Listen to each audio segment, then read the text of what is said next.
Impress me. People like, yeah, I get it. Oh wait, yeah. So it's like Final Fantasy, but it's not. I don't know why you have my lisp now.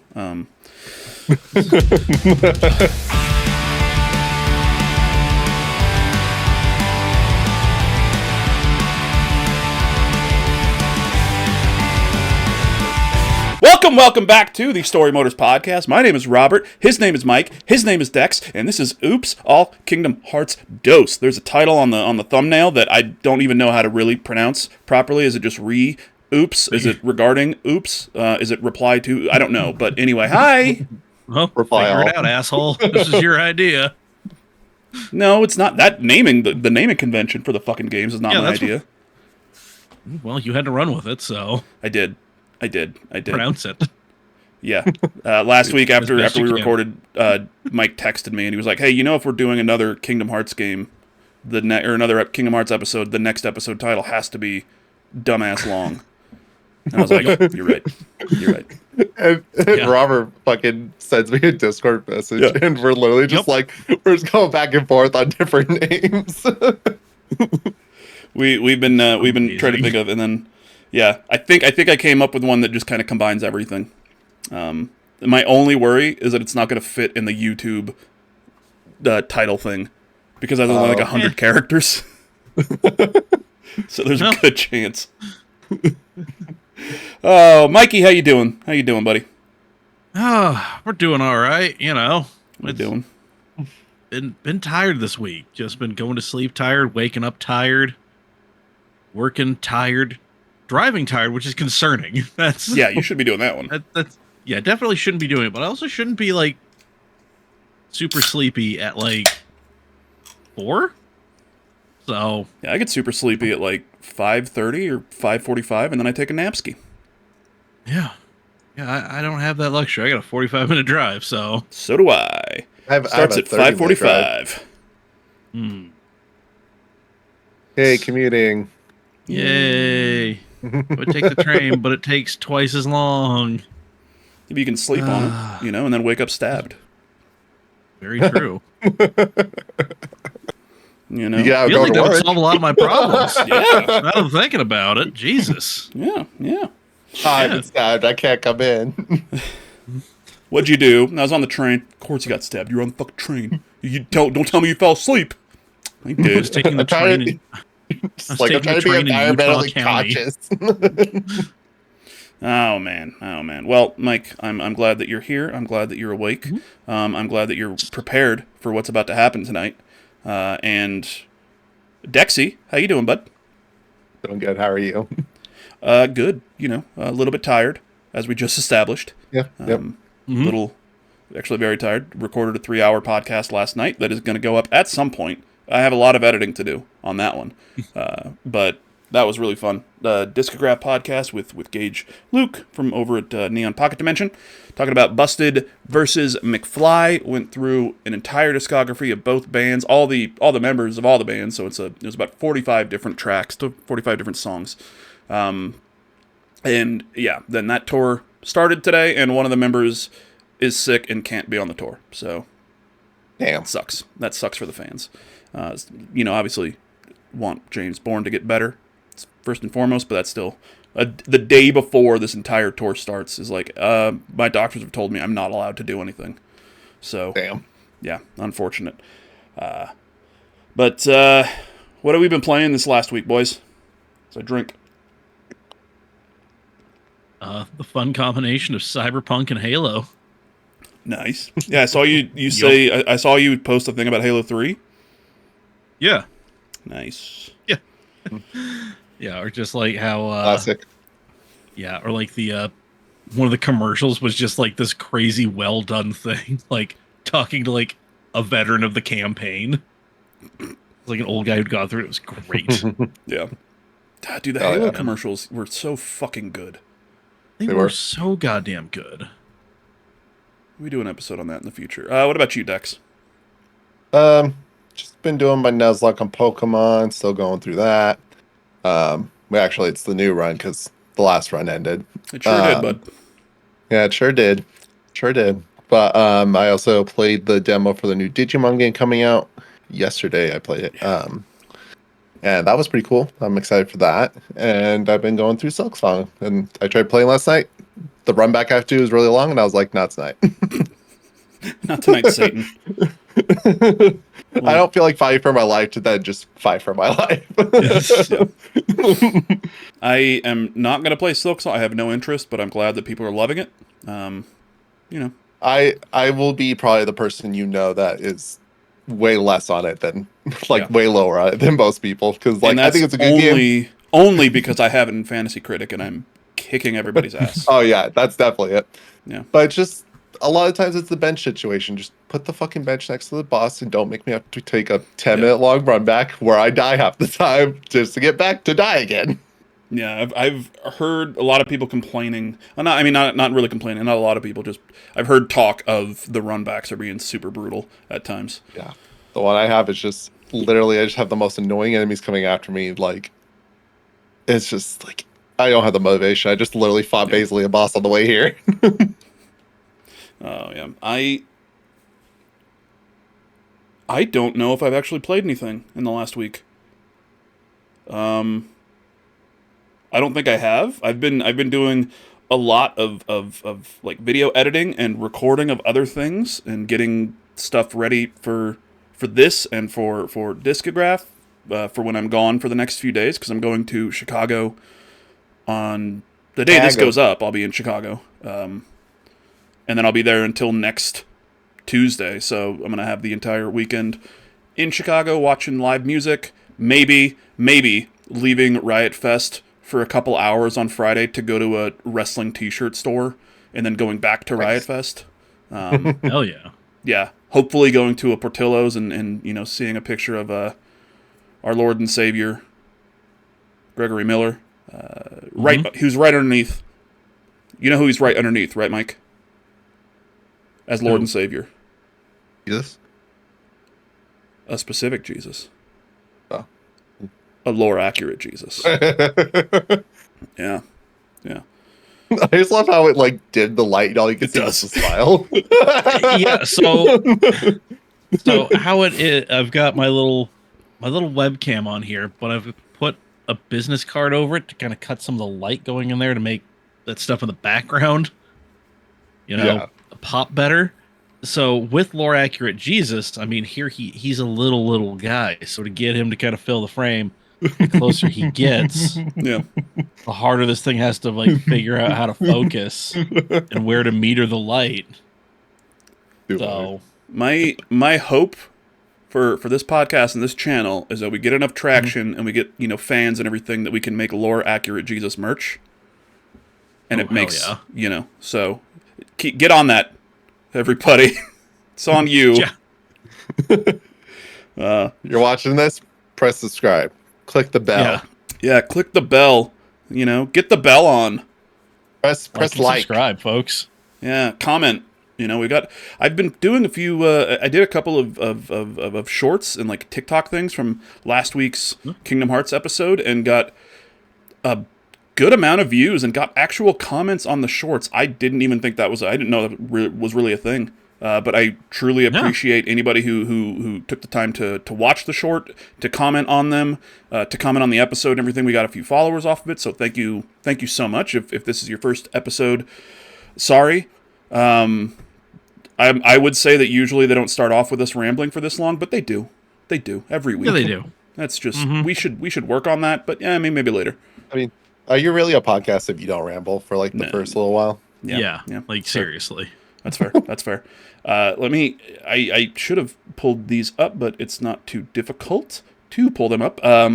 Just a couple of the comments here from the short. First off, the first short I posted was all of the games, all the Kingdom Hearts main games and everything, in a short that took me fucking 8 hours to make, but it was worth it. I think, at least. I think it was worth it. And I downloaded 8 or 7 hours of fucking game footage for a 2-minute short. I think the most game footage I used at one point for a game was 4 seconds at a time. Yep. Yeah, posted that video, or posted that short, how many Kingdom Hearts games are there? And somebody responded, what about VCast, Kingdom Hearts Mobile, Gummy Ship Studio, and Ice Cream Blasters, or whatever it's called? I didn't know those were fucking things. They're like, VCast was like a Kingdom Hearts thing for Verizon customers in 2005 or some shit in Japan. Christ. Kingdom Hearts Mobile, was another... Yeah, Gummy Ship Studio with like just these like mobile or like things that I've never fucking heard of, and I was like, oh, these are, thank you. Yeah, that one I've never heard of that one. Yeah. And then another comment was, now name every game in the KH mobile service. So I said, next episode ranking all of Kingdom Hearts 3's classic Kingdom games. Which that's I misspelled that, so now I can fix it as I'm reading it. So, you know. Yay. Yeah. But yeah, really good responses. Really good, what's the term?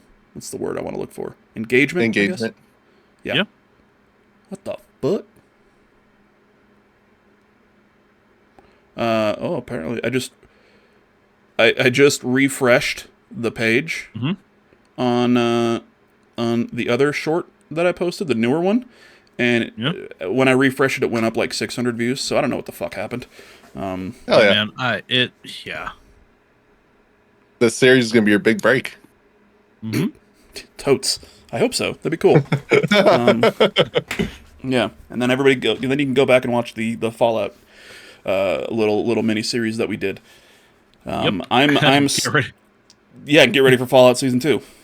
Yeah, I was about to say, get ready for another Fallout miniseries. So, if you're not about it, oh boy. If you ain't about it, get about it.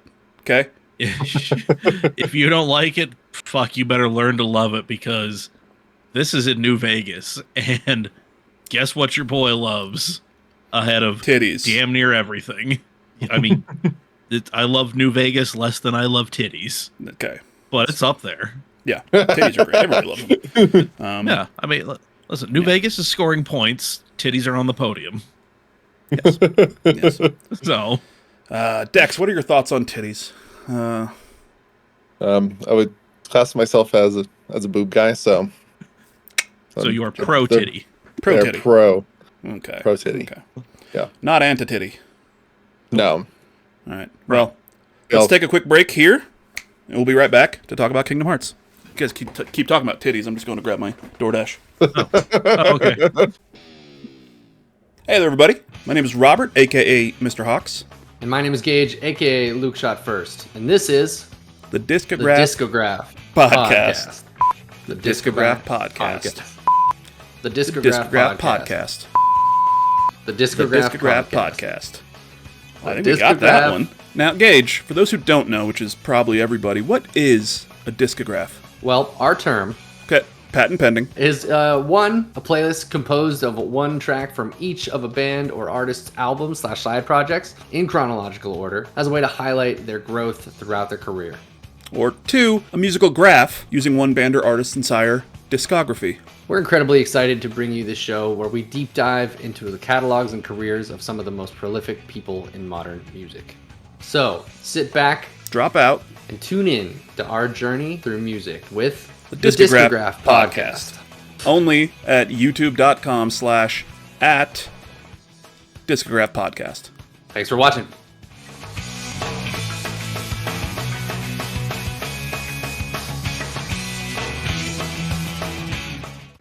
What'd Mike, get you ready from- for this? No. I was gonna ask about your food, but okay. He's getting ready for this. I think we could show this on camera. So, All right, assholes, impress me. there we go. Welcome back to Oops All Kingdom Hearts. Oops All Kingdom Hearts. Momentary lapse in judgment is what we're calling this episode. The momentary lapse in judgment was Mike saying, "Hey, yeah, let's do a podcast" 2 years ago. So, Dex, where do we leave cannot off? resist the siren song of doing a fucking podcast with my buddies. That's We The left only- off. Oh, go ahead, Mike. Yeah, I was about to say real quick. I did turn down doing a podcast with a friend of mine only because it would be running concurrent with this. and I would have to do all of the stuff that Robert does, and I did that for long enough to I'm like, I don't think so. Yeah, it's fair. Anyway. I'm apparently weird because I fucking love this. I love doing the recording. I love the editing afterwards. I love making the shorts.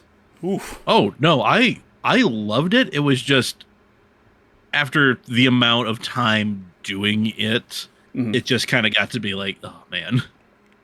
Yeah. Okay. So Fair enough. and- Fair enough. Yeah. Yep.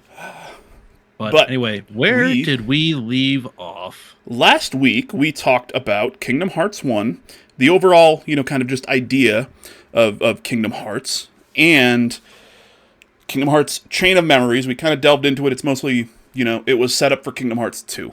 Okay? Yeah.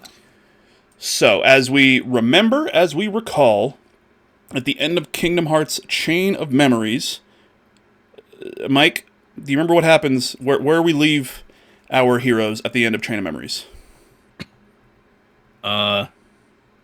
Outside of the video store or outside of the convenience store with Jay and Silent Bob. Close. They are in pods, and they are having their memories restored. That's the word. Restored. They're the That's the word. suicide Got the word pods from restored. Fallout 3. Yeah, pretty much. Kind of. Okay. Yeah. They're. Yeah. Well, now I'm on board. So, Kingdom Hearts ends. Kingdom Hearts Chain of Memories picks up immediately. Sora and I guess Goofy and Donald, but they're not really that important. Mostly Sora, let's be honest.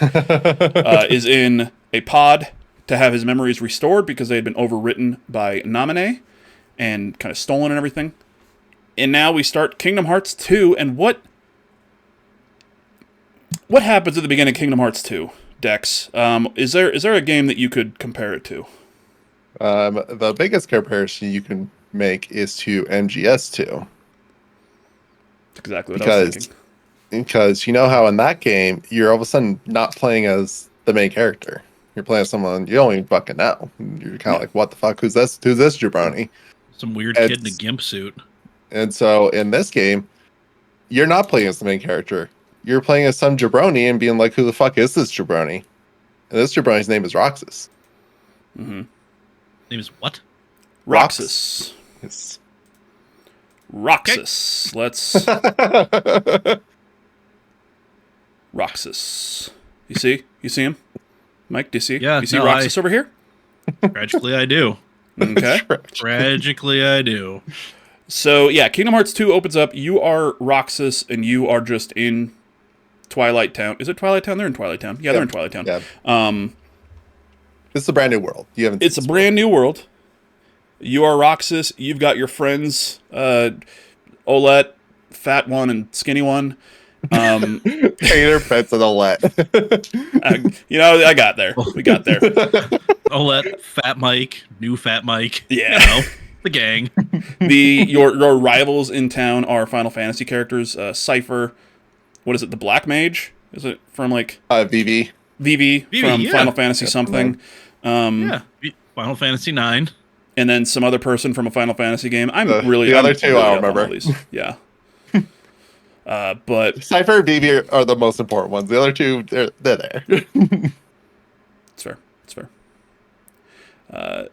Go ahead. I'm just updating really quick the recropping the page because it's just slightly off. So you are Roxas for the first about 25 hours of the game. Jesus what Christ. Feels like it's not that long. No, it's not. But it's you are essentially doing the tutorial of Kingdom Hearts 2. You are Roxas in Twilight Town, and your main focus is to have fun because you're on summer vacation, and summer vacation's about to end. So you are going. Week. What's up? It's last week of summer vacation. Yeah, last week of summer vacation. So it's a long ass tutorial where you go and you have to do like odd jobs to make money, to buy the train ticket, to do this, to do this, to do this, to do this.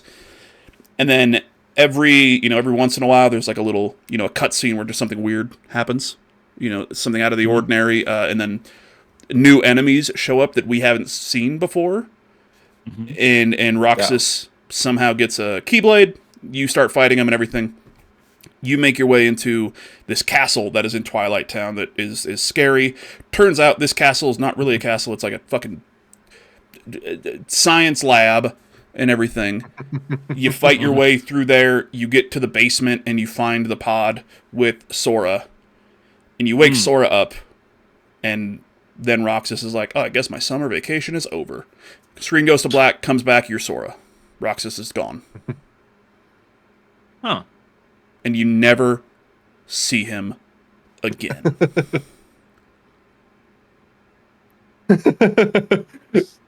Yeah, so throughout his entire thing, you're like, one of the first things that happens that's like weird is like there's like some commotion, there's people talking about your gang, like why did they do this thing, and it turns out that these photos have been stolen.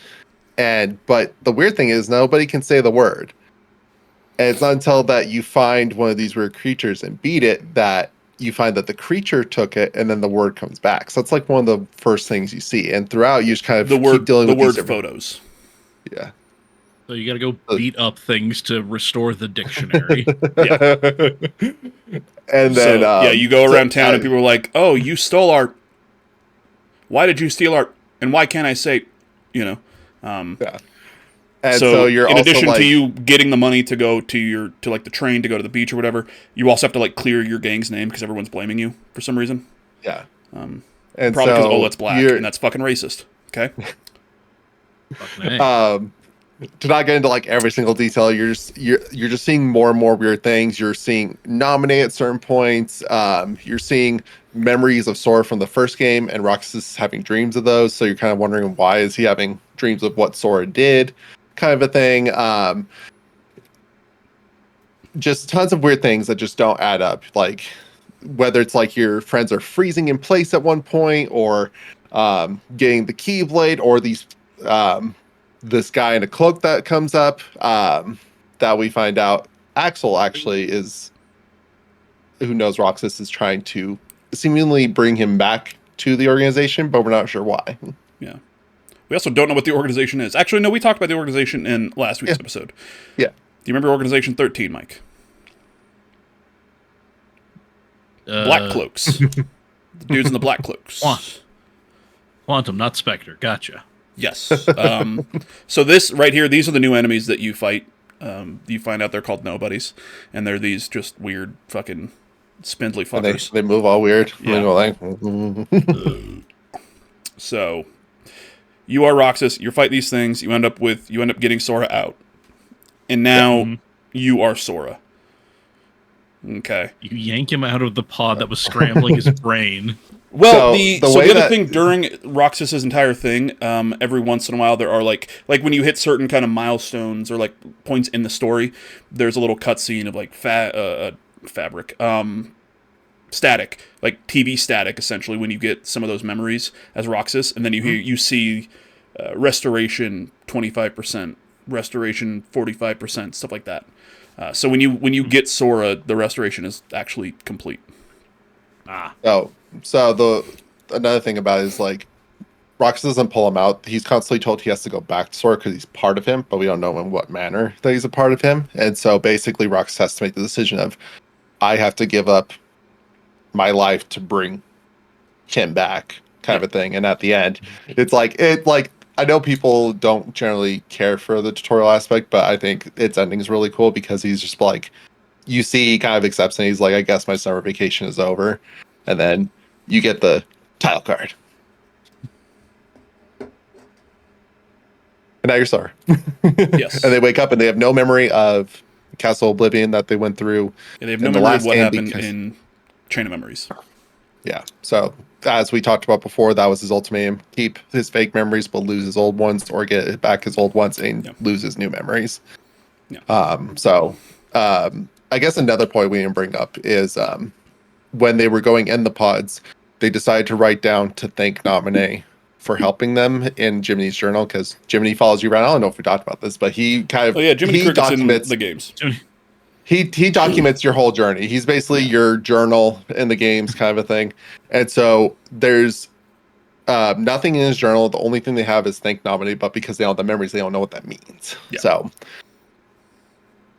So Kingdom Hearts, you are Sora. You have everybody back, and now you are going through the story. And Kingdom Hearts 2 is a much bigger story, and it's very much the we're allowed to do something now, so we're gonna do something now.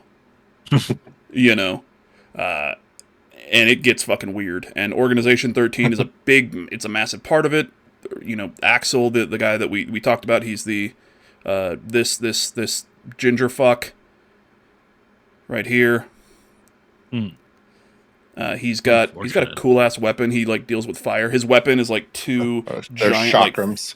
Chakrams, I guess. Yeah, they're giant flame circles or spiky circles, and then he has flame, and he's like throwing them up and down and all the other stuff. He's a very important character. So, but the story of Kingdom Hearts 2 is Sora just, you know, kind of. It's weird. Like, that's the weird thing about the Kingdom Hearts games is that a lot of the Disney stuff, especially later on, just feels like, why are we doing this? You know, and I don't know about you, Dex. I don't know if you feel that way too, but I think too. Like, I know people will highly disagree with me, but I think this is where I'm going to be a little bit elitist. I think I'm objectively right. That 2, I think, is the most fillery feeling Disney worlds. Yeah, I like them. I think they're good. Yeah, but but one thing that you do get introduced to is Maleficent is back, and now she has a henchman that goes with her, and it is Pete. You know, the other dad from a Goofy movie. There's also Pete. He's been in all of the Disney shit since the beginning. And what are the worlds in Kingdom Hearts 2? Let's see here, because I know there's some I forget some, obviously. So you have Land of Dragons, which is Milan. You have Beast Castle. You have Mountain. You have Hercules' World. It's a bit different. So now instead of going to Hercules' World to just do the Colosseum, when you go there, you're actually going to Hades. So you're going through hell. And you are hanging out with Auron from Final Fantasy X.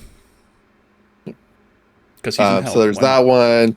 You go to Disney Castle. You go back to Hall of Bastion. There's Pirates of the Caribbean. There's Little Mermaid. There's Little Mermaid Lion that King. You don't have to do. There's Aladdin. There's Nightmare Before Christmas. Worlds. Yeah. Oh, that's just. There's Tron. You go back to Tron, but like the old version of Tron. Yeah. Well, you don't go back because you didn't go to Tron in the first game. Yeah. So. I wish this thing had like a. Hey, here's all the worlds in this game, but it does not, which is slightly annoying. You could probably just Google like Kingdom Hearts 2 worlds and find an image. You know. Kingdom Hearts 2 Worlds. Just want to make sure we're not missing any.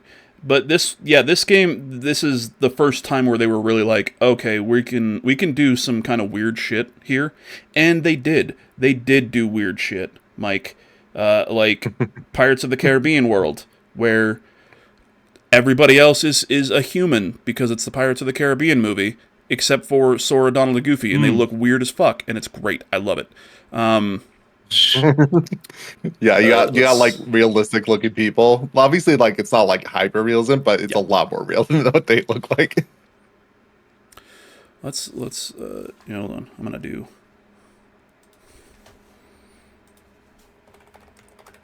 Kingdom Hearts Port Royale.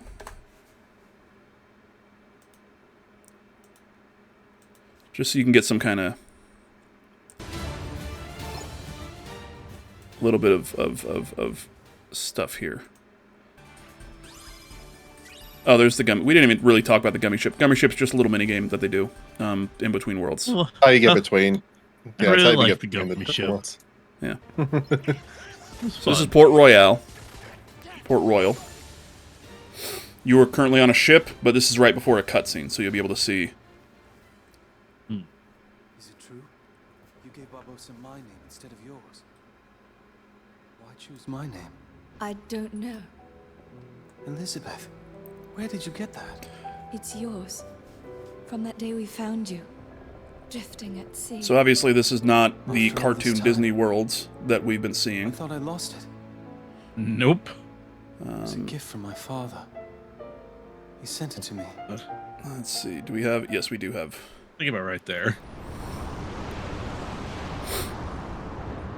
And just the stark contrast, like they're Goofy. literally like glowing comparatively. Damn it. Yeah. So They could be the beacon in like their beacon light. I wonder When your character is wearing the weird Not sure. DLC armor in the cutscene. He'd run for it. Sounds good to me. Will! no, now Will. I don't know how he went overboard. Everyone hit the deck! Yeah, Goofy. All right. Thanks for all that. Appreciate ya. But yeah, that's Port Royale. That's like a realistic world. There's also Timeless River, which is based Oh, yeah, essentially on Timeless River, Steamboat yeah. Willie. So obviously everything black and white. And Pete from Steamboat Willie is in there, and because he's Pete, Sora thinks that he's Pete from the Pete that he's been fighting the whole game. And you fight him, and it's just like a different Pete. It's just a guy trying to use his ship or whatever. So You're beating up on this guy is really not a bad guy yet. he's just like, what? 'cause it's Why? like- What did I do? What did I do? Yeah, because yeah. But yeah, so basically you are before you end up going to the worlds, you kind of face the nobodies. Obviously Sora and Goofy haven't fought them, so they're like, what the hell are these? They're fighting a ton of them, but since they just got out, they get exhausted, and Mickey comes down and saves them, gives them some money to board the train, and he runs away. So this is So all back that in they're- Twilight Town at the very beginning. So basically, what kind of sets them off on the adventure is that they need to go find Mickey again, and Sora knows Kairi's back on Disney Island, so he just wants to go and find Riku. So you kind of have like a similar jumping off point from the first game, but a lot more ends up happening in the story. But that's again your main motivation: find King Mickey, find Riku. We're on our way. You go to, as you can see here, the course of their travels. Heartless, headed by a revived Maleficent, because they just brought her back, and the Organization 13. And it says here, eventually forcing Sora to battle a massive army of Heartless. There's a battle of 1,000 Heartless that happens on a fucking PS2 game, which is insane. Whereas literally you were just like surrounded by enemies, and the battle doesn't end until you kill 1,000 of them. And they just keep coming like in waves and everything, which is like it's a really cool fight. You find out that Ansem, who was the main bad guy in Kingdom Hearts 1, wasn't Ansem, or he was Ansem, but he was a different Ansem. But he's not Ansem. He's the Heartless of Xehanort. You got that name? You got it? Xehanort, yep. And that, so, along the way, they learned that the Ansem they fought a year ago in Kingdom Hearts 1 was actually the Heartless of Xehanort, and that the nobody of Xehanort, Xemnas, is the leader of Organization 13. He also learned that Xehanort was an apprentice of the real Ansem, who is missing.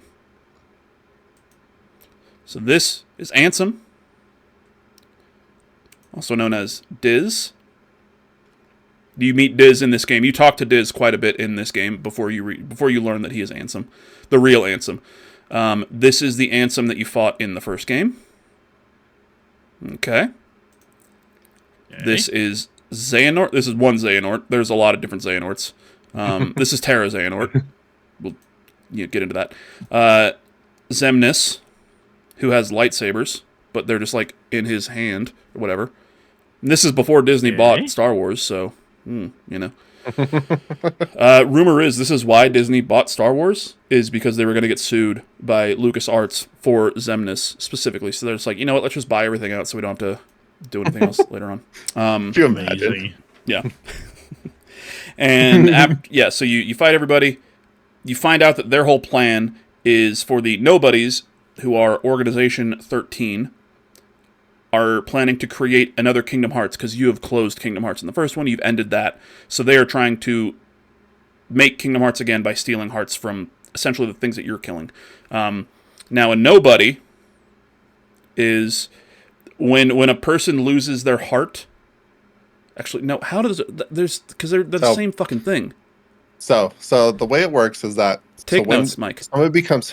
When someone becomes a heartless, if they have a strong enough will, their leftover body will begin to move on its own and become a nobody. And depending on how powerful you were, will depend on what level of nobody you are. So the ones that can retain their sense themselves are very strong kind of beings, strong sense of selves.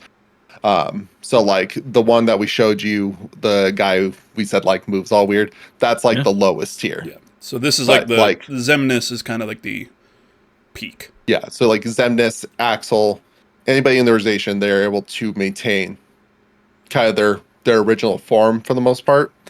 But yeah, so basically is when someone becomes a heartless, a nobody is therefore born at the same time. Yeah. Huh. So the heartless enemies you see, and it's in light mode because that's, I have bad eyes. There we go.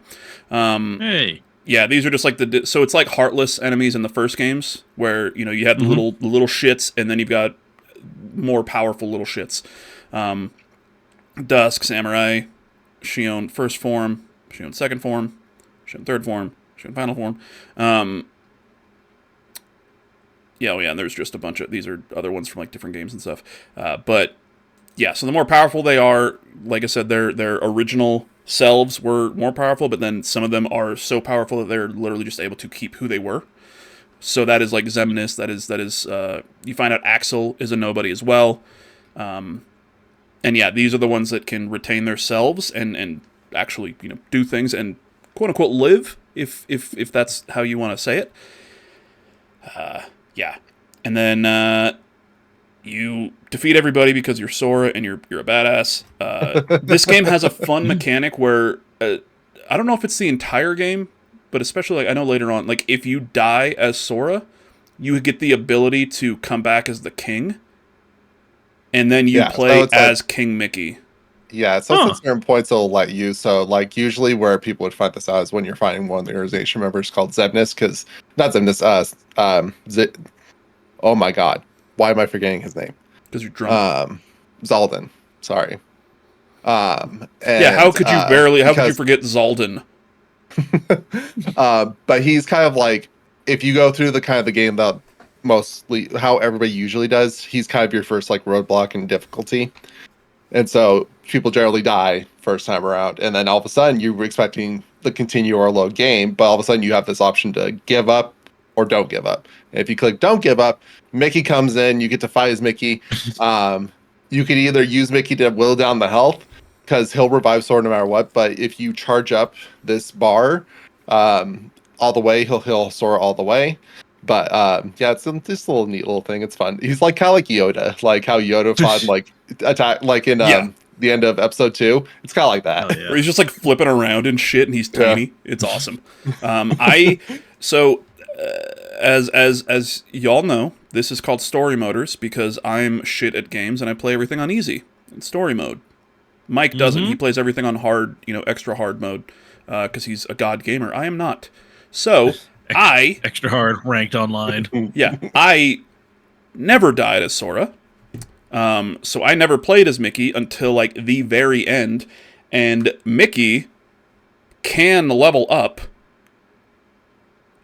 So when I died at like the end of the game and I was Mickey, I died as like a level super high Sora and then was like a level 1 Mickey and just got my ass kicked real fast.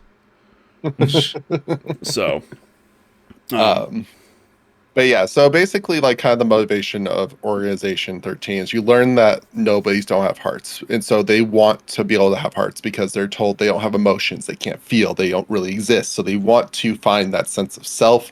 And so their whole plan to make Kingdom Hearts is that way Kingdom Hearts can give them hearts. And so that way they can be whole beings. And that's kind of the motivation. They go like, I think it's like a motivation you can like empathize with, but it's like they go around like causing havoc everywhere, wanting to hurt people and stuff like that. But when this gets revealed to Sora, it creates this kind of really big like story revelation, because as you're going through killing all the Heartless, you're releasing hearts, and therefore you learn that the organization's been just taking those hearts. And this is especially after you finish the 1,000 Heartless battle, so you just learn that you've been assisting them in their goal Oh no. throughout the Yeah. whole thing. So it's a pretty cool story moment. Yeah, like they haven't necessarily been trying to stop you because they're using you without you knowing it. So like all these fights are just kind of like tests for you, and yeah, the Heartless battle is just so fucking cool. Confronting, defeating more members of the organization. You go to the world that never was, and you remember that fun trailer that we watched at the end last week? Yes. That is the world that never was. So you actually play in that world, and I don't know if there's any real screenshots here. Yeah, so like that one down there, that one. Yeah, so that's like Yeah. from that scene. Oh, Like it's the kind of skyscraper they were cut off fighting on the at. stream. I apologize, but yeah, it's essentially just the big ass tower that you see the dudes running up and fighting each other on that skyscraper. But yeah, you defeat all the like a bunch of different members of Organization 13, reunite with Riku and Kairi. In this, you find out that Riku is the dude in that trailer that we watched last week, the one with the thing over his eyes and the long hair. Yeah. That is Riku. Huh. He has been essentially traveling in the darkness. He's wearing the cloak or the jacket that the Organization 13 members wear. So is King Mickey. He looks adorable in just a black trench coat. It's somehow a hood goes over his ears. Yeah, whatever. But those coats allow them to travel through the darkness to get from point A to point B. Where if you were to try to do that without that, you're just getting attacked. But those kind of let them travel freely in between. So Sora or Riku and Mickey have been kind of working in the darkness trying to get things done, and it's been a year. So he grew his hair out and he got 5 feet fucking taller. Apparently, not Mickey. He's still a short little fuck, but Riku. Some other kind of story things just kind of get you a little bit caught up what's going on. So before you get to the world that never was, you kind of go through this like in between space to get there. You get to fight a bunch of nobodies, but Axel comes and helps you. And by the end of it, he does an attack that basically uses his existence to take out all the nobodies. And so then from that, you learn that him and Roxas were friends, and he kept like bothering Sora because he really wanted to see Roxas, but you're not still entirely sure why. If you play the game, you can kind of catch on to it, but We're spoiling everything. Explicitly told you. Yeah. But basically, because Sora became a Heartless in the first game, he did create Roxas at that moment in time. Do you remember that, Mike?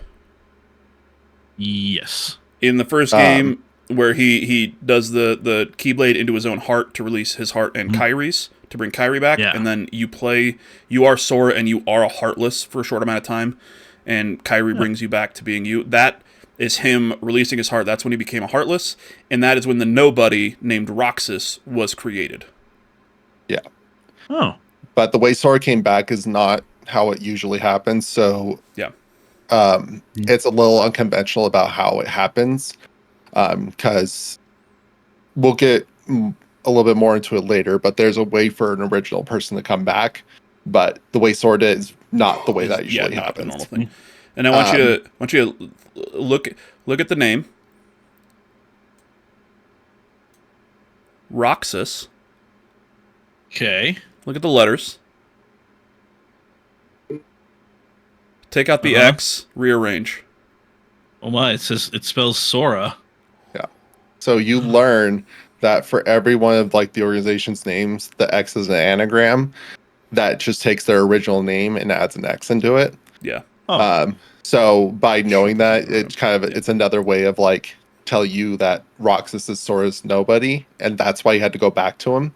And so Axel knew this, and he really wanted to see Roxas again. So that's why he kind of is like antagonizing doing what he's doing, because they were friends while they were in the organization. He wanted to see his friend again, and he goes to such lengths of trying to kidnap Kairi and stuff like that. So when you get to World Never Was, you know they have Kairi. You're going there to try and put stop to him, save her. And as Robert said, you do meet up back with Riku, but he doesn't look like himself. when you reunite, you see him in the form of Ansem, who you fought in the first game, and you're like thinking it's just Sora thinks it's just Ansem. And he's like talking to him like, I don't really forgive you for what you did, but you can't be all that bad if you helped Kairi, kind of a thing. But Kairi's able to know that it's Riku, and she tells Sora to come over. They kind of have this moment where they're able to kind of connect, and then Sora sees it. This is really emotional moment. It's really cool. Yeah. Because he's like, I've been looking everywhere for you, and Riku's like, I didn't want to be found. But it's just a really good like moment for them to finally like. It's the first time they've really seen each other in a long time in terms of the timeline, and them being back to being friends from him being on the dark side in the first game. From Riku being Ricky being a dickhead for the entire first game. Ricky, Kairi, and Sora. Those are the Snowbike Mike names. Not Kyrie, it's Kyrie, like Kyrie Irving, the basketball player. And he calls Ansem Handsome Ansem. Handsome Ansem. Riku is Ricky. And then Riku in Final Fantasy X is Riku. Even though Riku from Final Fantasy X is in this game. The three main characters in Final Fantasy X-2, Yuna, Riku, and I didn't play it. I'm not entirely sure what her name is. What? Pain. Yeah. Are in this game, but they're like fairies who are just like dicks. They're obsessed with treasure because they kind of took that with hunting for spheres from that game and they put it into they're obsessed with treasures. It's a thing, bud. It's a thing. Also, you can fight Sephiroth again. But yeah, so you reunite, you kind of continue through the castle. You're fighting some of the last remnants of the organization. This is when Riku ends up telling Sora that Roxas is your nobody because everybody's been calling Sora Roxas. Yeah, and he's like, why the fuck do he's like, why do they keep calling me that? Like, I don't even know him. And that's when you get the reveal. Hard reveal. I feel like by kind of going through the game, it's pretty obvious for the most part. But so that's our like hard confirmation. And you go through, then you kind of meet back up with Mickey, and who we now know is the real Ansem, because the real Ansem has this machine, and he's trying to use it to, because he's all about data and being able to digitize things and stuff like that. Because we didn't really talk about this aspect because dug into this fucking IKEA table. Be right back. The Twilight Town that Roxas was in at the beginning of the game was a digital reconstruction of the actual world that he digitized into, like the Matrix. Jesus. That's part of like why a lot of the weird stuff does happen. So he has the same idea to do to the Kingdom Hearts that they're forming. He's trying to use this machine to digitize it to stop them. But because he ends up realizing at this point, he's like, you can't, like, he realizes like hearts and things like that are just so much more. You can't just, they're not just these things that you can, that are just so inconsequential that you can just turn them into this, like, to data or whatever. Like, he has this like realization, like, there's so much more to this than what I thought. And basically the machine starts like malfunctioning, and he's like basically saying his goodbye, and Riku kind of protects everyone from the explosion, and from that explosion is able to turn Riku back to his normal self. And it's pretty cool because then he just throws out the cloak and he has a pretty cool outfit on. And then from there you would then make your trek, the final trek to go and face Xemnas. You end up getting in this room where tons and tons of Heartless, like swarms, are coming out, and surprisingly Pete and Maleficent are there, and they decide to help you and guard behind you, so that way the Heartless don't come after you and you can go and fight Xemnas. It's like the one few time where like it's like we have a common goal, so we're just gonna like play nice right now. And so then you make it to Xemnas, and because of the explosion, his Kingdom Hearts is partially destroyed. And basically you go through a conversation, and Sora gets pulled away from it. He goes through fighting him, and you're fighting him in the square with that skyscraper that we saw in that cutscene. pretty cool because you get this cool little thing in the battle because you can go up and run up it, and as you guys are like passing each other, if you hit the reaction like the QTE just right, you'll just beat them into the fucking building. Yeah. It's a cool ass fight. Yeah. And so you defeat him, you think everything's good, everything's dandy. You kind of have this emotional moment where we didn't go into all this, but you end up learning that Naminé is Kyrie's nobody as well, because she technically did also lose her heart in the first game. And that's why she has such a and so and that's why she has such a huge power over Sora's memories, because of her Kyrie and his connection. But in this emotional moment, Roxas and Naminé come out and like ethereal forms from them, and they're able to kind of talk to each other one last time. They get to talk to their other selves, which is Roxas to Sora and Naminé to Kyrie. And as everyone is leaving, I think Kyrie's like the last one to go in, and all of a sudden a shake happens, the portal that was gonna get them out of there closes, and all of a sudden there's this big ass fucking dragon. Yeah, that you have to go and fight. But not Maleficent as a dragon from the first game. I don't know if we mentioned that. Maleficent turns into a dragon. Yeah. Apparently she does I think she does in the movie as well, that she's from. She does. Sleeping Beauty or Black Forest. This is a different dragon. And it's a final fight that's just different from everything else for some fucking reason. It's not like a normal fight. It is like... Yeah, a lot of it is like, weird. you could call it like gimmicky a little bit, but it's like, no, no, it wasn't the dragon yet. I totally forgot. We didn't get Is there anything important in between, though? Kinda. Okay, then say it. Because it's kind of cool. So, cool and important. basically as you beat him, first what happens is basically the worlds that you've been to end up through magic create a door for you to go after Xemnas because he disappears. And as you go through that door, Mickey and everybody else gets left out. So it's just, I think it's just you, Riku. I don't think it's Donald could come. They might. I don't remember. But basically, it's just you guys against Xemnas at this point. And one of the coolest moments in this fucking game is all of a sudden you're running towards him because he's just this big old... It's still like the part of the dragon, so it's just like this big old monolith of a fucking thing. You're running after it. These skyscrapers are shooting up from the ground coming at you. And then all of a sudden you hit the QT and you cut through every single one of them and they all break apart. Yeah. And it's just like one of the most like cool spectacle fights in the series, because as you're going through, you then start just jumping. And if you ever seen like Final Fantasy Advent Children, it's literally Sora's just cutting through fucking buildings and shit. He's just fucking going, running and fucking doing shit he's never done in the game once. And so you're destroying this fucking thing left and right, and you finally make it to the top, and Xemnas is now in like the suit of armor, and he's using all the weapons from the different organization members against you and stuff like that. And then once you beat that, then everything before I said happens. And then the dragon's still not done. And the kind of pillar you're on falls, and you and Riku get on this like kind of speed bike kind of thing that they can fly around on. You're basically doing this like on rails shooter kind of thing where you're where you're fighting this dragon. You're literally fighting enemies. You're shooting lasers, destroying parts of it. And then there's like 4 or 5 phases to this damn boss fight. Yeah. It's crazy.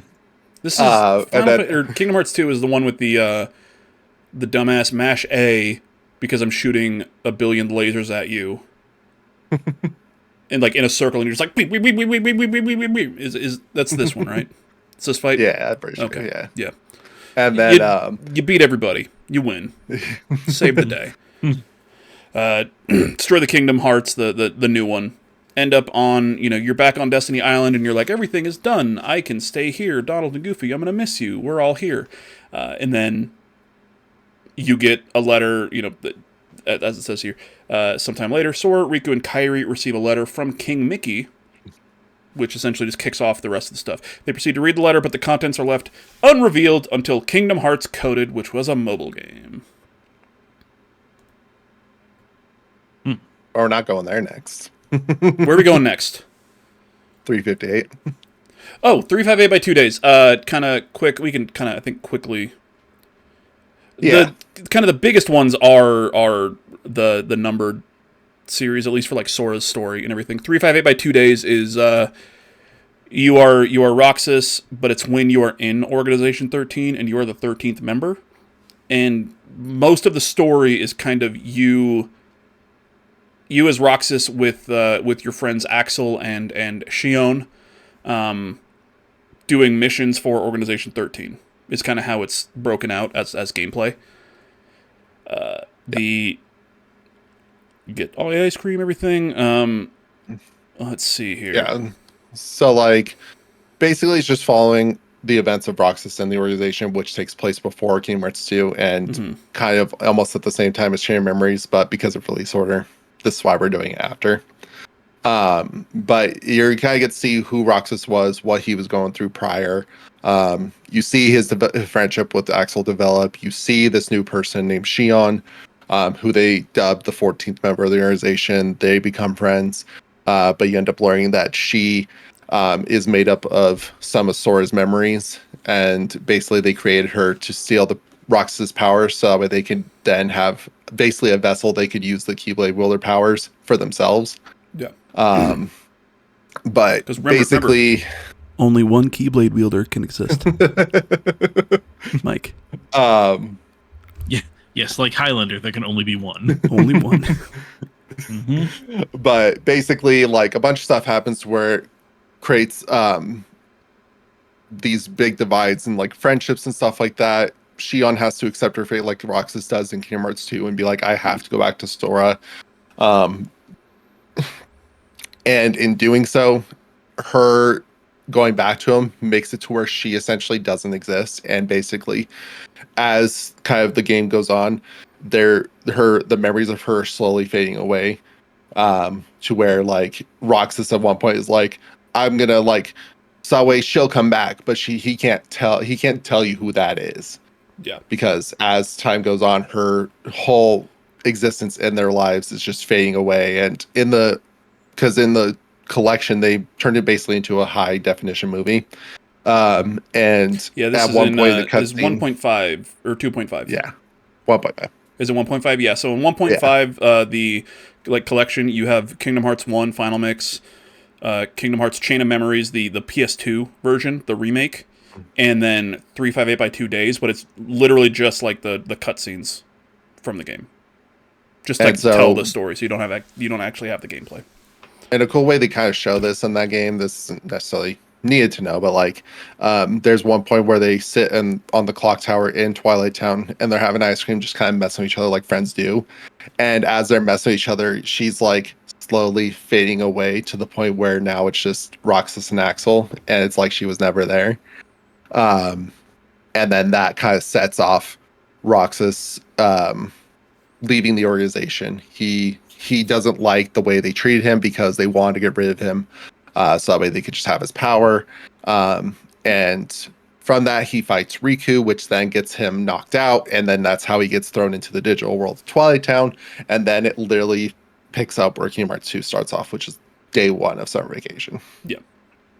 So that is 358 by 2 days. Okay. Next. Why do you not have a fucking next game thing here? So this is release date order, obviously. 358 by 2 days.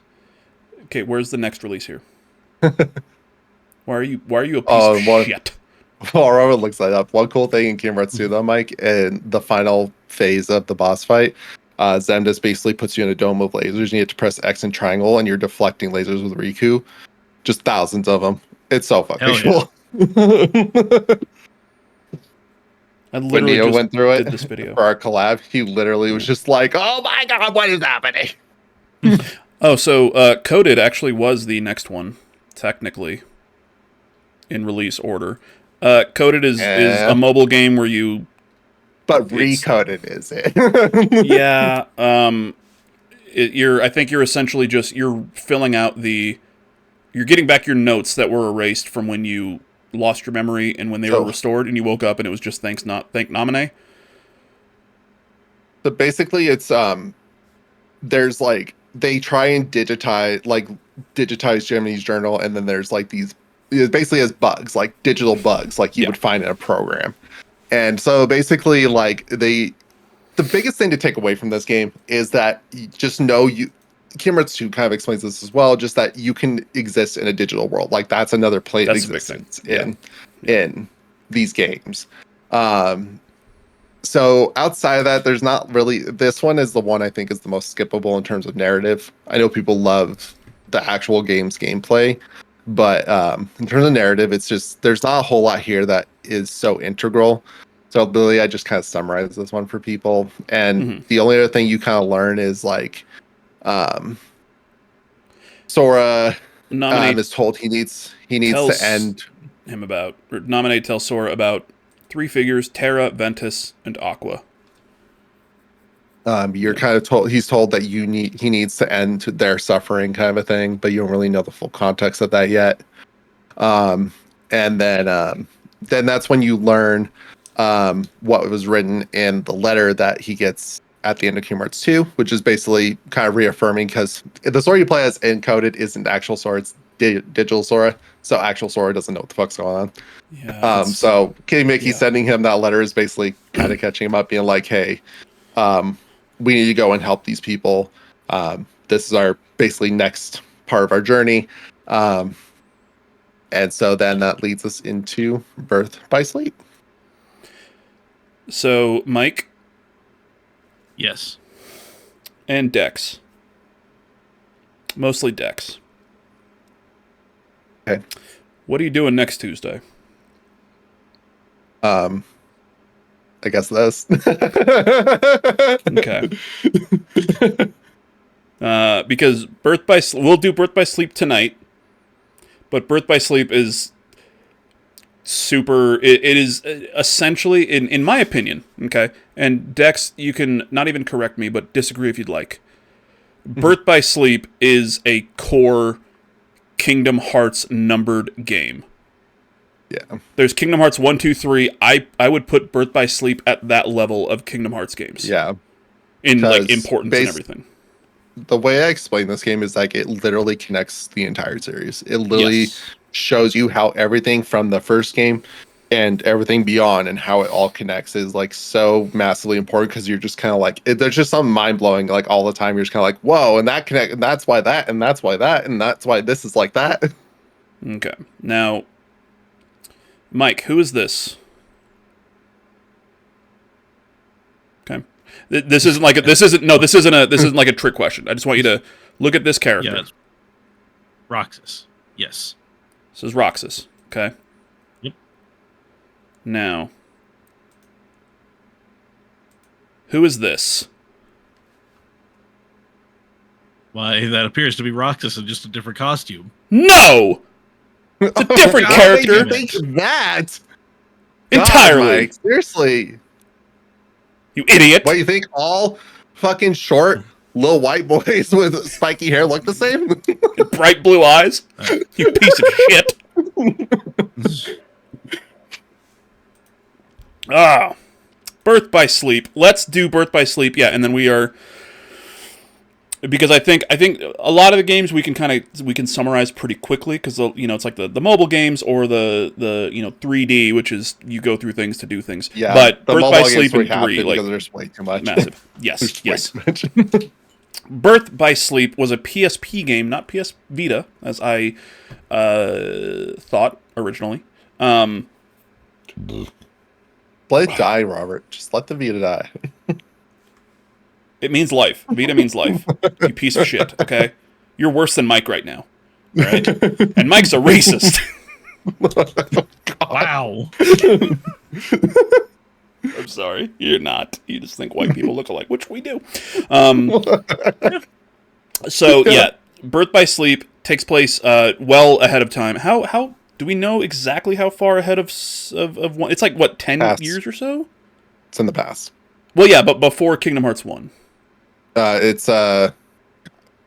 would be 10 years, I think. About, yeah, so Birth by Sleep takes place about 10 years before Kingdom Hearts 1. Mike, are you paying attention? A little bit, yes. this is the prequel. Everything good? Everything good? Yeah. Okay. Yeah, Birth by Sleep takes place about 10 years before Kingdom Hearts 1. All right. And there are 3 storylines, essentially. It's all the same storyline, but there are 3 perspectives, yes. Ventus, Aqua, and Terra. And those are the 3 characters on the cover here. I mean, besides Mickey. So you know who Mickey is, right? Yeah, you know who Mickey Mouse? Right? Okay. The game's premise is the origins of the series' hero and villain, Sora and Xehanort, and delves deep into the mysteries of Xehanort's bleak past and forgotten memories, as well as how Sora and Riku came to wield the Keyblade in the first place. Now, what I want you to do really quick, Mike, is I want you to look at this cover. Okay? Mm-hmm. How many Keyblades do you see here? 1, 2. There's 4. 4? There's 4. That's Yeah. Fuck that's your too rules. many. Okay? There should be 1. Exactly. Mm-hmm. But yeah, so when you start off Birth by Sleep, you have the choice to, I think there's like a cutscene, I'm assuming, and then you have the choice to play as Terra, Aqua, so or Ventus. you get kind of an introduction to these characters. Like you see their kind of like their friendship, and they're basically trainees being taught by Keyblade Master. And then you basically get to then pick who you want to play as. And the way that this kind of is technically decided is each one leaves the world that they're on as so like Terra's the first one to leave, so he's technically the first one you start with. Ventus is the second you one can to leave, choose whoever you want to play as, but the game is literally like, hey, if you want to like play the story as we've really written it, like in that order, play in this order, boom, boom, boom. But you could do whatever you want. You can do it however you want, but like that's technically how you determine the orders, which order they leave in the cutscene. But yeah, so basically they're all being taught how to wield Keyblade by their master Ericus, who is voiced by Mark Hamill, Luke Skywalker. Hell yeah. Totally looks like Mark Hamill right here. That's for sure. And Terra and Aqua are gearing up to take their Mark of Mastery to become Keyblade Masters. Keep that in mind. Then the Mark of Mastery. To also help in judging the contest, this old man named Xehanort comes up. We've heard about Xehanort, but when we saw Xehanort, he was this young researcher, young man guy. But in this, he's a bald, old, wrinkly dude. Old fuck. So we're kind of like, that's a little odd. But in their training, at one point they are fighting these like light balls, just kind of show off their combat prowess, and you see Xehanort kind of do a wave of his hand. He puts darkness in the balls, so you're just kind of like, you already start kind of being wary of the guy. You're kind of like, why do you do that? And so they get through that part, and then it's now a one-on-one between Aqua and Terra. Terra ends up summoning darkness for a split second, and once they finish, Aqua is the only one named Master, because Ericus hates the darkness, and because Terra couldn't keep it under control, he is not promoted to that. So he's not a Keyblade Master. Aqua's a Keyblade Master. And this obviously shakes him too. They make it pretty clear he's not happy about it. Yeah. And so they recognize his power, but they do not grant him the rank of Jedi Master. And so basically, like, while he's sulking, I think Xehanort comes to talk to him, being like, you kind of see he's trying to start play a game. He's kind of getting in Terra's head, being like, I think you should be a master. Like, yeah, it's kind of like the start where you're kind of like, this guy really, like, is he a good guy? I know he's like friends with the master, but like, is he a good guy? He's old. And then basically there's an emergency that comes up that their master tells them that there's something happening with the world, so they need to go out and investigate. So that thus then causes Terra to leave. At that same time, Ventus is then met by this boy in a mask. This is Terra. Is telling him that he's never going to be able to see Terra again, and that obviously upsets him. He runs after him. Terra leaves, but Ventus doesn't want to see him go, so he leaves. But Ericus doesn't want Ventus to leave the world, because it's seemingly like too dangerous for him. Like they make it seem like he's not ready a bit to leave. younger. Yeah. So then he sends Aqua to go and get him, and that's kind of the start of the journey in this game. So at that point, yeah, you choose who you want to play as, and you're playing through essentially the same storyline 3 times. You go through like a series of worlds, and then you end up at the same place at the end. And the really cool thing about this game is that as you play as, like, you know, Terra, we'll just use Terra first. You go to, you know, world A, and you start this storyline, and then you leave there and go to world B, and it's like, oh, I'm here, and something's been happening because somebody else was here doing things, and then you kind of move that storyline along, and you finish Terra's story, and then when you play as Aqua, you go to world A, which was Terra's world B, and you start things there and leave, and then you go to world B, which was Terra's world A, and you're kind of, you know, moving things along. So you go to the same, I believe, and I could be wrong, you might have some unique ones, but you go to the same worlds as all 3 characters, just at different times. Every once in a while, you'll, like, you know, cross paths with each other, but you are learning the entire story of everything that happens in these worlds in 3 sections as 3 different characters. You know what I mean? Yeah. Does that make sense? And it's just like, I think it's a really cool storytelling mechanic. Because like I said, you go through, you know, you go to world A as Terra, and you start this thing and you leave, and then it's like, oh, well, I didn't get the satisfaction of finishing up that story. Oh, but now I'm going to go back as Aqua, or I'm going to go back as Ventus and finish that, or I'm in the middle of this, and then it's like, this is happening, and then I leave and it's still not done, or something like that. Yeah. And yeah, it's a really cool story, and then everybody ends up at the end in the same place, which is the We'll watch that here in a bit. There's a secret, like Kingdom Hearts 1. There's a really secret bonus cutscene in Kingdom Hearts 2 that directly ties into this. But yeah, so in this one, you're finding these things called unbursts. They're kind of same idea as Heartless for the most part. You get kind of similar enemy. Yeah, they're the same. They're just different named. So like this would be the equivalent to a Shadow Heartless. Like they're of similar ilk in terms of design. But basically you learn that these creatures are bred from negative emotions. And so you're trying to find out the source of them, and as you're going through, Terra's kind of being led along by Xehanort saying like, oh, this boy in the mask who we find out is named Vanitas is the one who is creating these creatures. You need to stop him. Like he talks about how he made a mistake in creating him and stuff like that. And so he's like, please help me, kind of a thing. And so like you kind of start thinking maybe Xehanort's not a bad guy. Maybe he's just trying to really like stop what's going on. So it's kind of like a makes you kind of think about who's really the bad guy. Not one of the Daft Punks. Okay. And so you're kind of going through. Vanitas is really antagonizing, especially to Ventus throughout his story.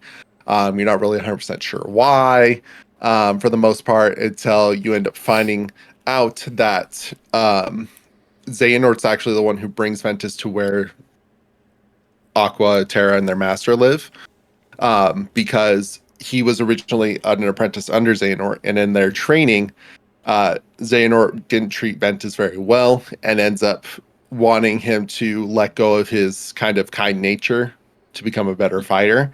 And the way he ends up doing that is separating his light from his darkness, and by doing that, he creates Vanitas, which is his darkness, and Ventus is the light part of their shared being. So that's why Vanitas is so obsessed with Ven, because they're essentially the same person for like for the most part. And remember, Ventus is not Roxas. Yes. And we'll get into that, why that happens. But so that's kind of what you're going through. And then kind of the big turning point is when Xehanort kind of tells Terra to go and save Ventus from their master, because when Terra gets back, after Ventus learns the truth of like who Vanitas is, who he is, Ericus wants to put a stop to Xehanort and is therefore trying to kill Ventus. But Terra shows up and he's like, I'm not gonna let you do that. And in fighting Ericus, he weakens him, and Xehanort then shows his true kind of self as a villain, and he kills Ericus. True that moment. colors shining through. Cindy Lauper. And so then that's kind of when you learn this is actually the main bad guy. He's been pulling the strings this whole time. This old From that, fuck. and then from that, basically, you all are then making your way to this place called the Keyblade Graveyard to go and face this final battle to avenge your master to put an end to this whole ordeal. Before we get to the Keyblade Graveyard, you can see here just in the storyline, three Aqua and Ven hear that Terra's been doing like stuff because Terra's kind of working almost with Xehanort, thinking that he's doing the right thing. Yeah. But Xehanort's an old fuck. But they all reunite at Radiant Garden, where Aqua meets a girl named Kairi. So she goes to Hollow Bastion, which is actually called Radiant Garden. That name change happens in 2, so you learn that's the original name. It does. But, okay, yeah. But so you go there, and that's when you get to see little baby Kairi. And this is one of the cool parts because this is where things start to connect. Because in 2, we didn't go over this, but she's able to wield a Keyblade, but we're not sure why. And Kairi? in this game, we learn, Yep. In this game, we learn that you can bequeath the power of the Keyblade to people. So it's like a power you can pass on. This can happen. This can happen intentionally or unintentionally. So it's the way that is believed is when Aqua's there trying to defend Kairi from the Unburst, Kairi comes up and touches her Keyblade, and that kind of does basically what would need to happen for her to get the power passed on to her. Because you have to have the makings to be able to get the power, but by purely holding one is basically enough. It's not a really high bar of entry. So as long as you as a person are worthy of wielding a Keyblade and you touch one, you're probably gonna get one. So by touching it, that's kind of how she gets the power unintentionally. Terra ends up on Destiny Islands at one point, and he meets Lil Sora and Riku, and him and Riku kind of end up talking, and he notices Riku's potential, and so he performs more of the actual ceremony. He kind of has this whole phrase you say, and he's like, in taking this key, you will one day be its master and stuff like that. Sora doesn't really remember this, but he basically tells Riku to keep it a secret, otherwise the magic will wear off. So Riku doesn't tell anybody about it. And so that's how Riku gets it. And that's why he was supposed to get the Keyblade at the beginning of Kingdom Hearts 1. Yeah, I remember we talked about Kingdom Hearts 1 where Sora gets the Keyblade, but then kind of close to the end of the game, Riku takes it back because he was supposed to be the chosen one. Yeah. Yeah, this is why. But yeah, because he had like the darkness, he wasn't able to wield it, so it essentially was just like, hey, who the fuck else is here? We can't use that guy because he's from Final Fantasy X. We need a new character, like a fresh character, and it's Sora. Really quick, Radiant Garden. Just want to point out. So Hollow Bastion is like one of the worlds in Kingdom Hearts 1 that you go to. It's one of the worlds that you go into in all the games. But in Kingdom Hearts 1, Hollow Bastion is where like Belle and Beast are. So you can for me when I was growing up, I was like, oh, that's their world. That's like where Beast and Belle are. That's France, apparently. I forgot what it was.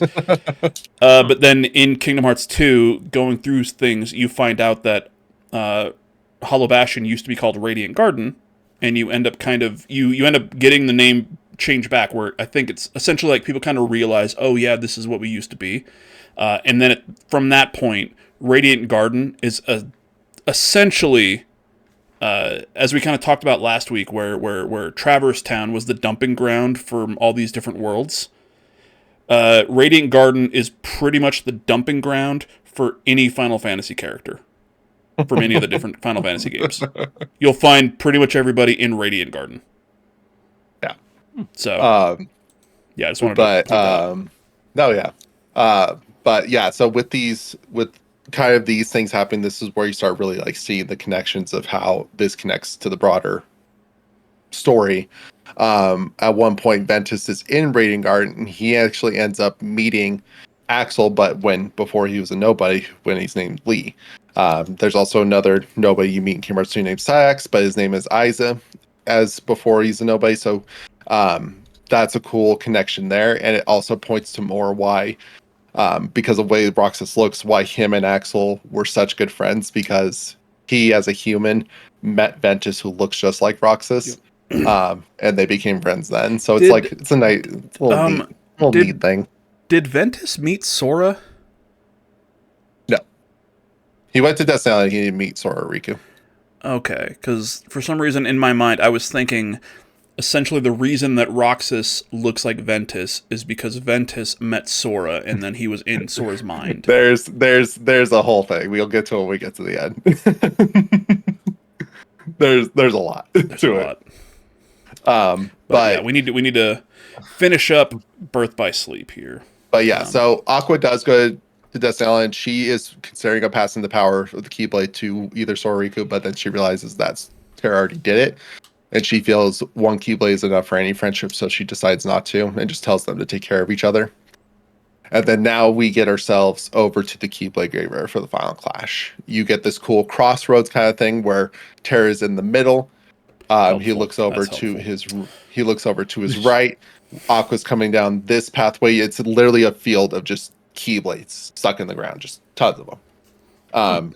Keep talking. They have a conversation on in a different window here, so keep talking. They talk about how their master was struck down. Aqua's kind of tell him, like, hey, you've been going down the wrong path. Like, how are you honoring our master by being this way? Then Ventus comes by from the other way, and he basically tells them to kill him if they need to, like, because he doesn't want to. Basically, by him combining back with Phineas to become whole again, they'll do this basically, I'm going to, for lack of a better word, a ritual to create the ultimate Keyblade. And he doesn't want to be used as a weapon. So obviously Terra and Aqua said, we would never do that. We're here to defend you. We're not gonna kill you. And as they're talking, all of a sudden they see Xehanort and Phineas walking up the final path. This is when they all, because the armor that they have on their clothing, if they touch it, it turns into a suit of armor, which is pretty cool. And so they all touch theirs. They all become in their suits of armor. Terra runs first, and this basically is kind of like, parts of it are the secret ending from 2 that you see. Which we'll watch basically here momentarily. Yeah, this is just kind of the intro video when you go to Birth by Sleep Keyblade Graveyard as Terra. Basically it's Terra versus Xehanort and Phineas. And halfway through his battle, Phineas goes after Ventus and Aqua. So then it's just him and Xehanort against each other. And in fighting him, Xehanort says he wants to be able to. He's been looking for a vessel to live on beyond his years, because he's so old, he doesn't have much time left for the most part. And so what he does is that he ends up taking his Keyblade, stabbing his heart, which releases it, and he throws it into Terra's body. Terra tries to use his armor to protect himself, but the next thing you know, the armor falls, and it's Terra, but with white hair, showing that he's been taken over. He's been Norded. Yeah, that's the fan term. Yeah. And so from there, afterwards, his armor begins to move on its own. Basically, it's holding his last will to defend his friends. And so then you do the final battle with him as playing as Terra's armor. And from being Xehanort, Terra's armor puts his key on the ground, and this explosion kind of happens, and he's gone. We don't know where he goes. And then where Phineas is, he's fighting Ventus and Aqua. He kind of incapacitates Ventus, and he is trying to kill Aqua. There's one character we didn't talk about through this whole thing that's kind of important to this, but we're already short on time, so I'm going to go back to that right now. Braig. Oh, fuck it. Yeah, okay. Yeah, we'll get into that next week. Yeah. Yeah, it's... Yeah. There's a lot in this game. Yeah, so basically... during that battle, what ends up happening is Phineas and Ventus end up recombining. This has Phineas taking over Ven's body, creates the Keyblade, and now it's Aqua and Mickey versus Ventus. And as they're fighting him on the outside, on the inside, their two kind of hearts are clashing. This is the Keyblade. But it's spelled like with an X. It's like but like a weird X. Yeah. This kind of so. Yeah, it could be Key or Kai. Blade. Yeah. Yeah. But basically, while they're fighting him on the outside and the inside, both their hearts are at battle. I think his is probably my favorite final battle because it's just such a cool thing. You're just like, it's such a cool, just like area that you're fighting in. It's just really badass. But basically, Ven comes out on top, basically banishing away Vanitas. It fractures his heart, which then puts him into a comatose state. And from that, Aqua and Mickey are able to beat him on the outside, and that ends up busting the Keyblade, which then creates the giant explosion that you see in Terra's cutscene, and then that sends them Terra away somewhere, and then Aqua and Ventus are out in the basically was space in the Kingdom Hearts world, and Mickey saves them, takes them back to Yensid, which is his master, and you learn that Ven's in a comatose state. Yensid is the sorcerer from the Sorcerer's Apprentice from Fantasia. And so from there, basically what happens is that Aqua is worried. Obviously, they don't know where Terra is, and Ven won't wake up. And so from her being a master, she learned from her master that if their world was to ever come under siege or be threatened, she needs to do this certain ritual that will protect it. And so what she does, she takes Ven back to where they started the game. She uses her master's Keyblade to then do this, basically the spell that then changes the whole world to disguise it into what we saw in Chain of Memories as Castle Oblivion. And what she does is she hides Ven in there, in this chamber where no one can find him so he can sleep. And then you take notes, Mike? Steel trap. Steel trap right there. Okay, and then we're getting to the end, I promise you. And then because Xehanort took over Terra's body from that explosion, he ends up in Radiant Garden, but he has no memory of who he was. He still has the white hair and everything like that. And so Ansem, who we learned is this researcher from 2, takes him in as an apprentice. And so this is the real Ansem the Wise. Takes him as an apprentice, and that kind of connects to where he ends up in Kingdom Hearts 2 and how he ends up learning more about the heart. And this is where he's able to split off and become Ansem and Xemnas. So that's how that connects. And there's also a secret episode that you can unlock where Aqua faces him one more time. And to keep basically Terra's body from going into the realm of darkness, she sacrifices herself to be locked there and to save him. And that's how he kind of is able to then become the apprentice. Mm-hmm. So she ends up wandering the realm of darkness for literally 10 years. Yeah. So keep that in mind. At the end of Birth by Sleep, which took place about 10 years before Kingdom Hearts 1. Okay. Castle Oblivion is their world, like you said? Yeah.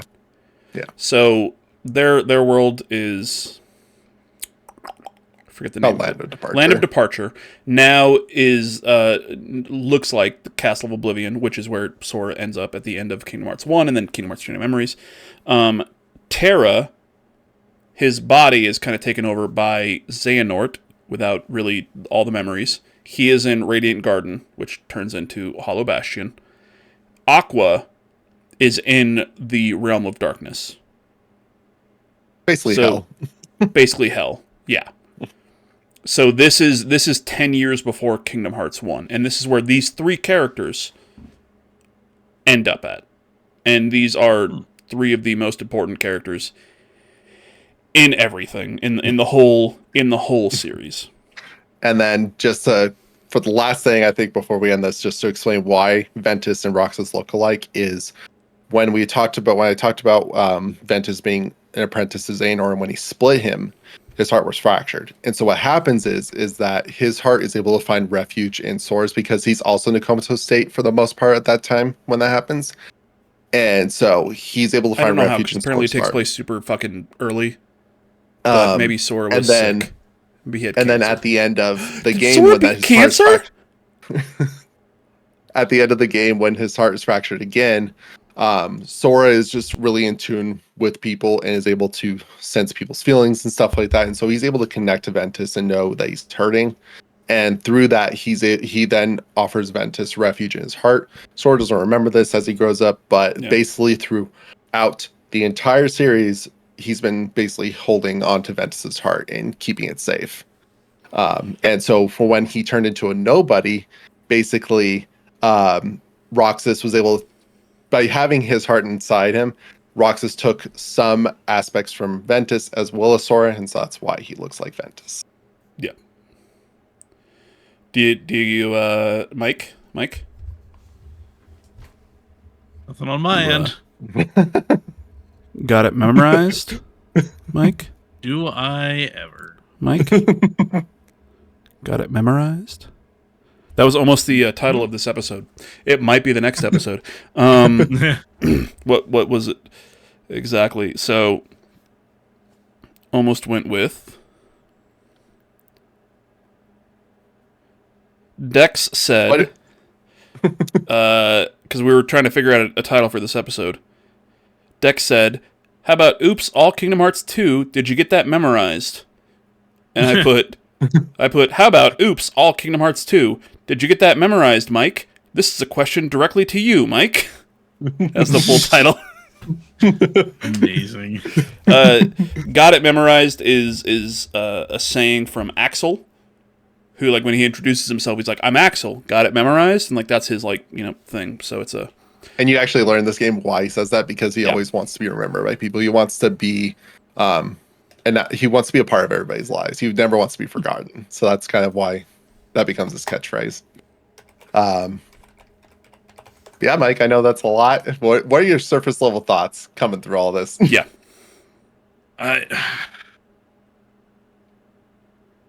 Honestly, this is one of those, like, just give me a super cut of all the stuff I need to see.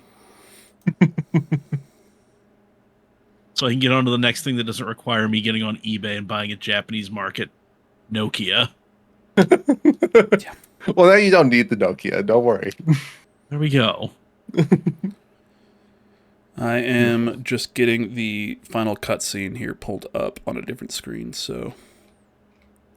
The top one. Is it 5 minutes? So this is well, it's not on screen just yet. I'm gonna so this just is redo stuff. Give me just a moment. Yeah, so this is the secret cutscene in 2. And like in 1, the original version 2 had a shorter version than when we got the final mix version. They gave you a lot longer version of it. Oh, so this is the final mix version specifically. But yeah, this is the game we thought was going to be Kingdom Hearts 3. There, like, if you look up KH3, PS3, you'll see like fan made cover arts and stuff like that. But then we found out, oh, it's Birth by Sleep. Yeah. So this might be slightly cropped for any viewers. Apologies, but go look it up. This is the Kingdom Hearts HD 2.5 remix. Kingdom Hearts 2 Final Mix Birth by Sleep Secret Ending. Here we go, Mike. I'm just gonna crank the volume. I might turn it down in the edit, but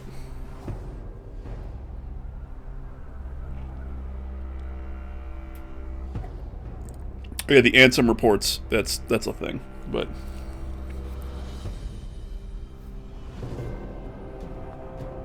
Terra.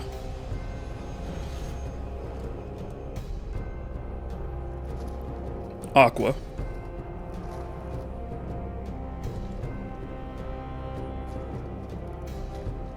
Sora. Just kidding. It's Ventus. It was Ventus the whole time. Mike, you watching? I am now.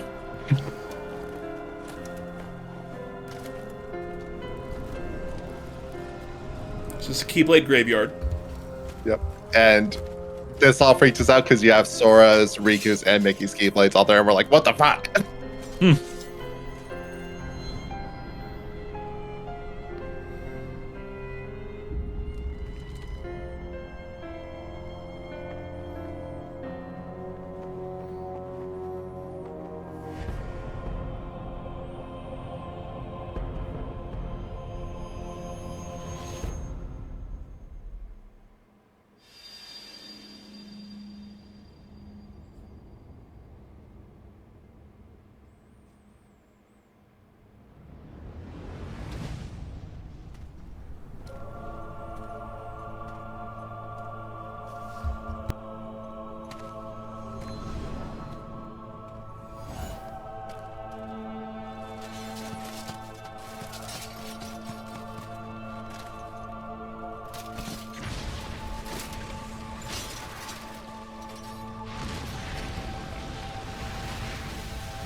Just grabs him like a bitch.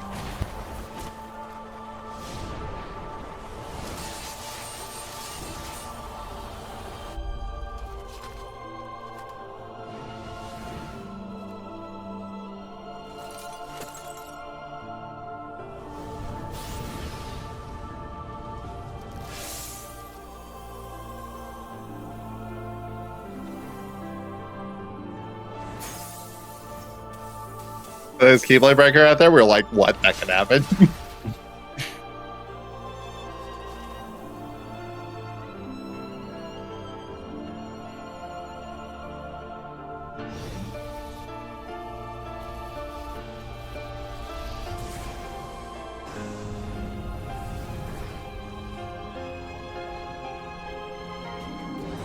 So the bad guy in one of these is John Fetterman? We should have known. We should have known. Xehanort's actually, at this point, voiced by Leonard Nimoy, so it's Spock. God damn.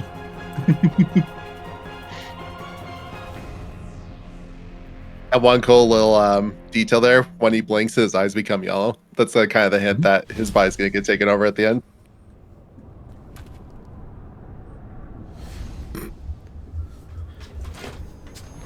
This is when they remembered, oh yeah, there's Disney things.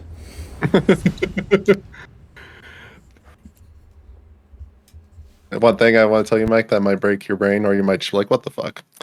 What if I told you that the two Kingdom Hearts that we've seen in 1 and 2 aren't the real one, and that they were fake copies?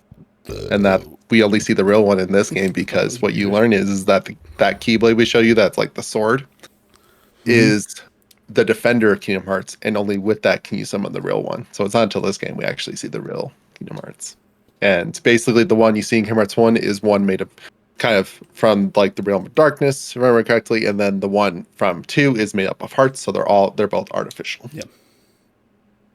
Actually, no. The one in 1 is made up of the Hearts of Worlds. That's what it was. So yeah, so All right, not Mike, until this do game you actually see the real. Go ahead and just, Mike, I want you to give me a quick rundown of what we learned tonight.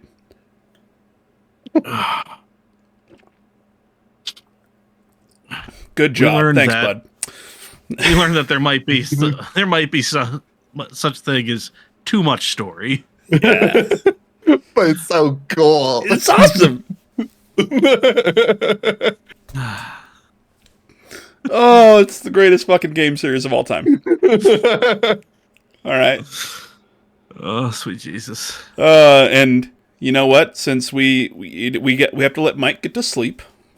Yep. Okay. Sleepy guy. We have about 7 more games to get through. A lot of them mobile. The only really, really important ones are it's Unchained or whatever the fuck, whatever you want to call it. There's like 3 names, but it's the same thing. It was just redone over and over again. And then Kingdom Hearts 3. But we're gonna go through the rest of the games next week with Dex. I have to figure out another name for the episode. And Mike will his brain will hurt even more. It will. Mike, I love you.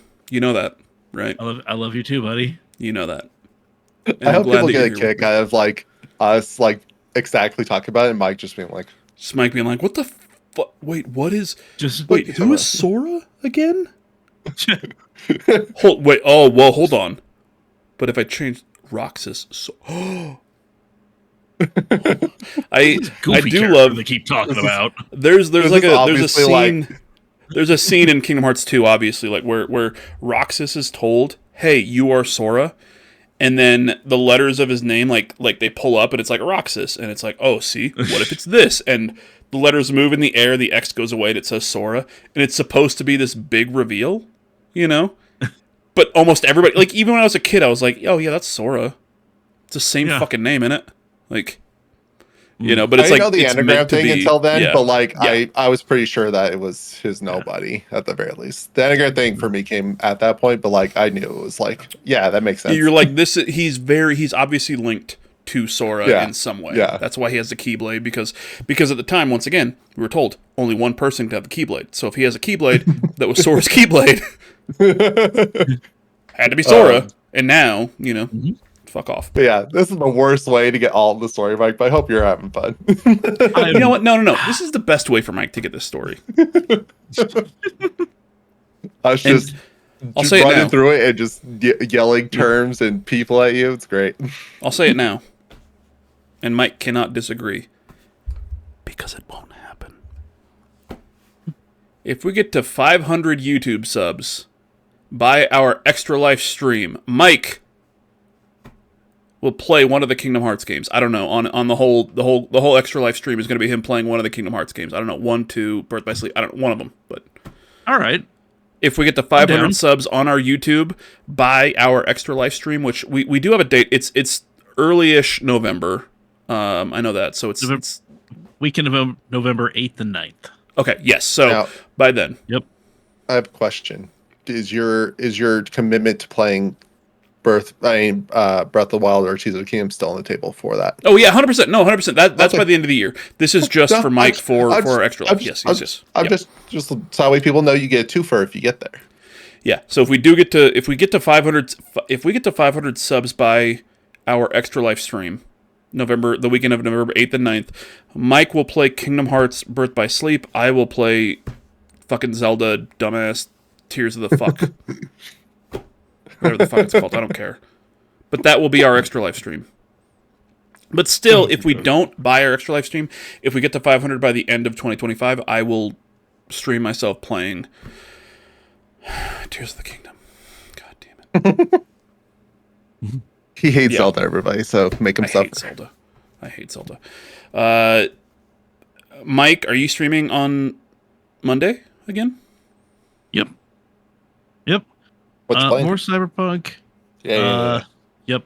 And we're actually I'm going to prepare better so we can go run around and see if we can find some of this iconic loot that is currently polluting my YouTube Shorts stream. Going on a treasure hunt.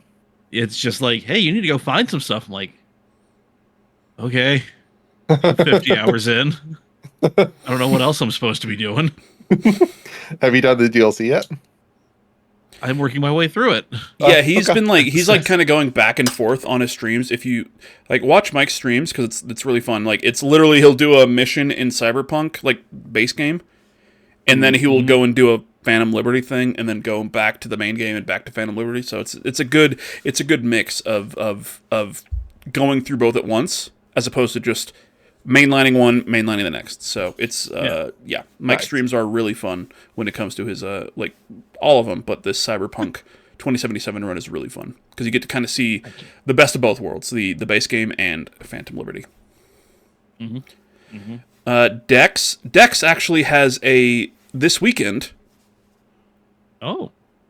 What's going on? I thought you would take that from me, which is why I stopped talking. but I thought you were still Go ahead, talking. yep. I didn't want to interrupt you. Nope.